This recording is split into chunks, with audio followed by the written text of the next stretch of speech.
Today's episode, what people don't realize is when you ask for more good stuff in recruitment, you better be prepared for more of the shitty stuff, okay?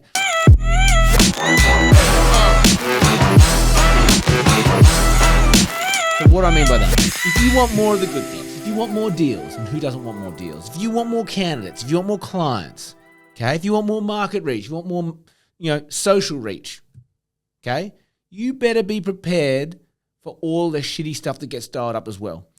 And what is that? Like, you're going to have more deals falling over. You're going to have more candidates mucking you around. You're going to have more clients to negotiate with. You're going to have more heat on socials. You're going to have to do more references. You're going to have more of those late night calls. More of that weekend stuff potentially. And this is what people don't realize. When you dial up the good in your life, you're dialing up the bad as well. And particularly in recruitment. Like if you take a sports star, if you want to get to the highest levels in sport, you're going to cop flack. You've got pressure. You've got expectation. You have a bad game. People pay you out for it. And if you can't handle that, if you can't handle the heat, if you can't handle the shit that comes with the good, you're going to fall back to where you're comfortable. And so it is so vital. Like performance in recruitment isn't just KPIs, isn't just activities, isn't just tangible things. I say this is what this podcast is all about.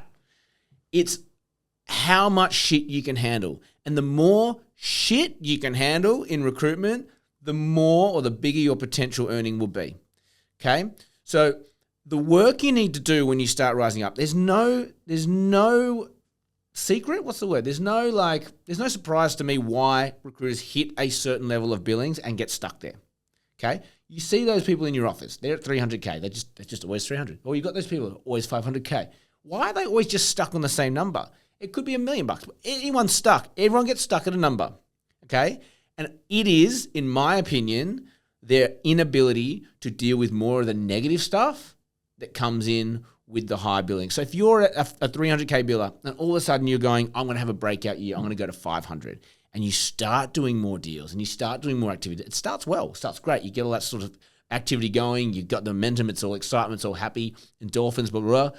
But then what you don't realize is coming your way is more deals falling over, more difficult conversations, da, da, da. And if you can't handle the negative side for dialing up your desk, you're going to fall back to where you're comfortable and where your natural limit of dealing with shit is. Some people, terrible at dealing with shit. Some people get super anxious. Some people get super stressed. Some people get super fixated on this negative stuff that's happening at their desk.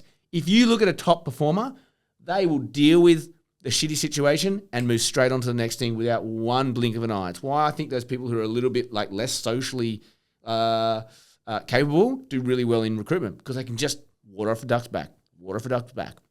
And so if you're trying to push your billings up and you're starting to now feel stressed, starting to feel anxious about this, like your billings are great, but you're feeling anxious or there's stress or that you have to deal with more stuff, just remember, you wanted this. This is what you wanted. So when you say, I want to go for a big target, realize what you're saying. I want the good and the bad that comes with it. Because if I want the good, I'm going to have to deal with the bad. So do the work.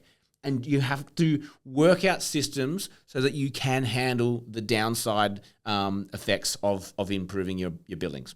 It is that simple. And it's an obvious one. We've got a saying for it, right? Like with the good comes the bad. With the good comes the bad. I never really truly understood that until more recently. There's a guy in my office who's doubling his billings, but he's had more and more of those, oh my God, this candidate's annoying me. Oh, this person's pulling out, or like it feels like, geez, a lot of crap happening on your desk. When you look at the numbers, you're like, you're still doing really well, man. You just got more of the shitty stuff to handle. And that's where this episode came from. It was a realization of when you dial up the good, you're dialing up the bad.